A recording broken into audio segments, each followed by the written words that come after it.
Sa iba pang balita, ipatutupad na umano sa Mayo ng liderato ng Kamara ang balasahan sa mga komite ng mababang kapulungan. Ito'y matapos sabihin ni House Speaker Pantaleon Alvarez na papalitan ang chairmanship ng mga bumoto laban sa death penalty.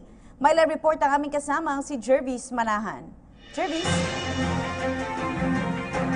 Yes, Princess at Alex, huling session day na nga dito sa Batasang Pambansa ngayong araw at simula bukas ay Holy Week break na ng ating mga mambabatas kaya naman hindi na raw muna nila itutuloy yung pagpapalit ng mga House leaders na bumoto laban sa death penalty.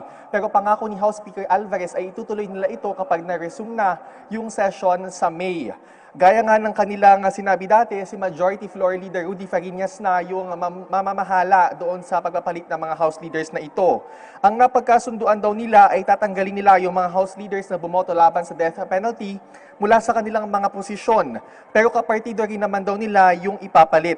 Ibig sabihin nito, yung mga matatanggal na committee chairman from the Liberal Party ay mapapalitan ng mga taga-LP rin na bumoto in favor of the death penalty. Sa ngayon ay iniintay daw nila yung mga nominees from the various parties.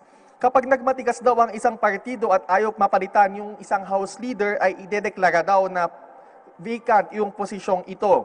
Hindi pa raw sila nakakausap ni Deputy Speaker Gloria Macapagal Arroyo kaugnay nito. Isa kasi si Deputy Speaker Arroyo sa mga matatanggal mula sa kanyang posisyon dahil bumoto siya ng no sa death penalty.